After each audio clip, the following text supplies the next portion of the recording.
ഈശോമിശിഹായ്ക്ക് സ്തുതിയായിരിക്കട്ടെ. യോഹന്നാൻ സുവിശേഷം 11-ാം അധ്യായം. ലാസറിൻ്റെ മരണം. ലാസർ എന്നു പേരായ ഒരുവൻ രോഗബാധിതനായി. അവൻ മറിയത്തിൻ്റെയും അവളുടെ സഹോദരിയായ മർത്തായുടെയും ഗ്രാമമായ ബെഥാനിയായിൽ നിന്നുള്ളവനായിരുന്നു.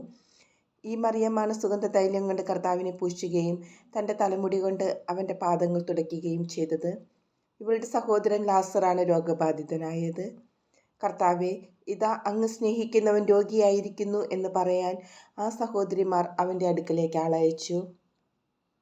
അത് കേട്ടപ്പോൾ യേശു പറഞ്ഞു, ഈ രോഗം മരണത്തിൽ അവസാനിക്കാനുള്ളതല്ല, പ്രത്യുത ദൈവത്തിൻ്റെ മഹത്വത്തിനും അതുവഴി ദൈവപുത്രൻ മഹത്വം പ്രാപിക്കുന്നതിനും വേണ്ടിയുള്ളതാണ്. യേശു മർത്തായെയും അവളുടെ സഹോദരിയെയും ലാസറിനെയും സ്നേഹിച്ചിരുന്നു. എങ്കിലും അവൻ രോഗിയായി എന്ന് കേട്ടിട്ടും യേശു താൻ താമസിച്ചിരുന്ന സ്ഥലത്ത് തന്നെ 2 ദിവസം കൂടി ചെലവഴിച്ചു. അനന്തരം അവൻ ശിഷ്യന്മാരോട് പറഞ്ഞു, നമുക്ക് വീണ്ടും യൂദയായിലേക്ക് പോകാം.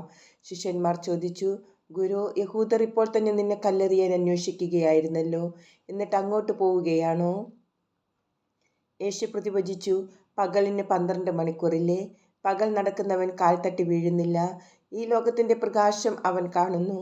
രാത്രി നടക്കുന്നവൻ തട്ടി വീഴുന്നു, കാരണം അവന് പ്രകാശമില്ല. അവൻ തുടർന്നു, നമ്മുടെ സ്നേഹിതനായ ലാസർ ഉറങ്ങുകയാണ്, അവനെ ഉണർത്താൻ ഞാൻ പോകുന്നു.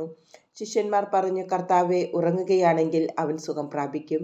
യേശു അവൻ്റെ മരണത്തെക്കുറിച്ചാണ് സംസാരിച്ചത്, എന്നാൽ നിദ്രയുടെ വിശ്രമത്തെക്കുറിച്ചാണ് അവൻ പറഞ്ഞതെന്ന് അവർ വിചാരിച്ചു.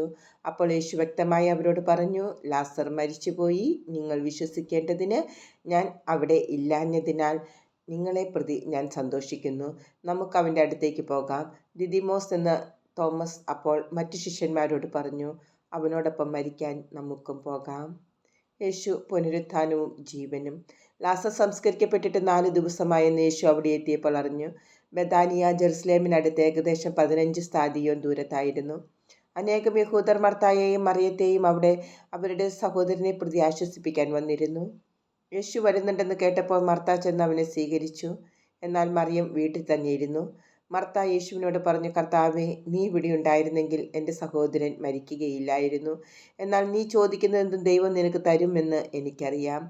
യേശു പറഞ്ഞു, നിന്റെ സഹോദരൻ ഉയർത്തെഴുന്നേൽക്കും. മർത്ത പറഞ്ഞു, അന്ത്യദിനത്തിലെ പുനരുത്ഥാനത്തിൽ അവൻ ഉയർത്തെഴുന്നേൽക്കുമെന്ന് എനിക്കറിയാം. യേശു അവളോട് പറഞ്ഞു, ഞാനാണ് പുനരുത്ഥാനവും ജീവനും. എന്നിൽ വിശ്വസിക്കുന്നവൻ മരിച്ചാലും ജീവിക്കും. അങ്ങനെ ജീവിക്കുകയും എന്നിൽ വിശ്വസിക്കുകയും ചെയ്യുന്നവൻ ഒരിക്കലും മരിക്കുകയില്ല. ഇത് നീ വിശ്വസിക്കുന്നുവോ? അവൾ പറഞ്ഞ്, ഉവ്വ് കർത്താവെ, നീ ലോകത്തിലേക്ക് വരാനിരുന്ന ദൈവപുത്രനായ ക്രിസ്തു ആണെന്ന് ഞാൻ വിശ്വസിക്കുന്നു. യേശു കരയുന്നു. ഇത് പറഞ്ഞിട്ട് അവൾ പോയി തൻ്റെ സഹോദരിയായ മറിയത്തെ വിളിച്ച്, ഇതാ ഗുരു ഇവിടെയുണ്ട്, നിന്നെ വിളിക്കുന്നു എന്ന് സ്വകാര്യമായി പറഞ്ഞു.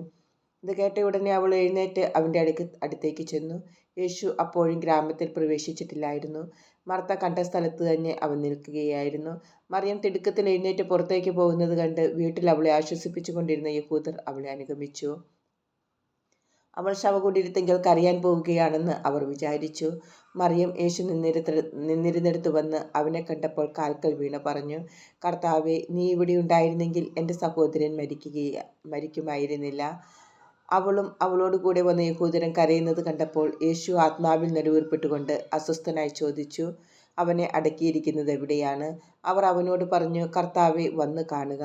യേശു കണ്ണീർ പൊഴിച്ചു. അപ്പോൾ യഹൂദർ പറഞ്ഞു, നോക്കൂ, അവൻ എത്രമാത്രം അവനെ സ്നേഹിച്ചിരുന്നു. എന്നാൽ അവരിൽ ചിലർ പറഞ്ഞു, അന്ധൻ്റെ കണ്ണു തുറന്ന ഈ മനുഷ്യന് അവനെ മരണത്തിൽ നിന്നും രക്ഷിക്കാൻ കഴിയുമായിരുന്നില്ലേ? ലാസറിനെ ഉയർപ്പിക്കുന്നു. യേശു വീണ്ടും നെടുവീർപ്പിട്ടുകൊണ്ട് ശവകുടീരത്തിങ്കൽ വന്നു. അതൊരു ഗുഹയായിരുന്നു. അതിന്മേലൊരു കല്ലും വെച്ചിരുന്നു. യേശു പറഞ്ഞു, ആ കല്ലെടുത്ത് മാറ്റുവിൻ. മരിച്ചയാളുടെ സഹോദരിയായ മർത്ത പറഞ്ഞു, കർത്താവെ, ഇപ്പോൾ ദുർഗന്ധമുണ്ടായിരിക്കും. ഇത് 4-ാം ദിവസമാണ്. യേശു അവളോട് ചോദിച്ചു, വിശ്വസിച്ചാൽ നീ ദൈവമഹത്വം ദർശിക്കുമെന്ന് ഞാൻ നിന്നോട് പറഞ്ഞില്ലേ? അവർ കല്ലെടുത്ത് മാറ്റി. യേശു കണ്ണുയർത്തി പറഞ്ഞു, പിതാവേ, അങ്ങൻ്റെ പ്രാർത്ഥന ശ്രവിച്ചതിനാൽ ഞാൻ അങ്ങേക്ക് നന്ദി പറയുന്നു. അങ്ങൻ്റെ പ്രാർത്ഥന എപ്പോഴും ശ്രവിക്കുമെന്നും എനിക്കറിയാം. എന്നാൽ എന്നെ അയച്ചത് അവിടുന്നാണെന്ന് ചുറ്റും നിൽക്കുന്ന ജനം വിശ്വസിക്കുന്നതിന് വേണ്ടിയാണ് ഞാനിത് പറയുന്നത്. ഇത് പറഞ്ഞിട്ട് അവൻ ഉച്ചത്തിൽ പറഞ്ഞു, ലാസറെ, പുറത്തു വരിക. അപ്പോൾ മരിച്ചവൻ പുറത്തു വന്നു. അവൻ്റെ കൈകാലുകൾ നാടകൾ കൊണ്ട് ബന്ധിക്കപ്പെട്ടും മുഖം തുണി കൊണ്ട് ആവരണം ചെയ്യപ്പെട്ടുമിരുന്നു. യേശു അവരോട് പറഞ്ഞു, അവൻ്റെ കെട്ടുകൾ അഴിക്കുവിൻ, അവൻ പോകട്ടെ. യേശുവിനെ വധിക്കാൻ ആലോചന. മറിയത്തിൻ്റെ അടുക്കൽ വന്നിരുന്ന യഹൂദരിൽ വളരെ പേർ അവൻ പ്രവർത്തിച്ചത് കണ്ട് അവനിൽ വിശ്വസിച്ചു. എന്നാൽ അവരിൽ ചിലർ ചെന്ന് യേശു പ്രവർത്തിച്ച കാര്യങ്ങൾ ഫരിസേയരോട് പറഞ്ഞു. അപ്പോൾ പുരോഹിത പ്രമുഖന്മാരും ഫരിസേയരും ആലോചനാ സംഘം വിളിച്ചുകൂട്ടി പറഞ്ഞു, നാം എന്താണ് ചെയ്യേണ്ടത്? ഈ മനുഷ്യൻ വളരെയധികം അടയാളങ്ങൾ പ്രവർത്തിക്കുന്നല്ലോ. അവനെ നാം ഇങ്ങനെ വിട്ടാൽ എല്ലാവരും അവനിൽ വിശ്വസിക്കും. അപ്പോൾ റോമാക്കാർ വന്ന് നമ്മുടെ വിശുദ്ധ സ്ഥലത്തെയും ജനത്തെയും നശിപ്പിക്കും.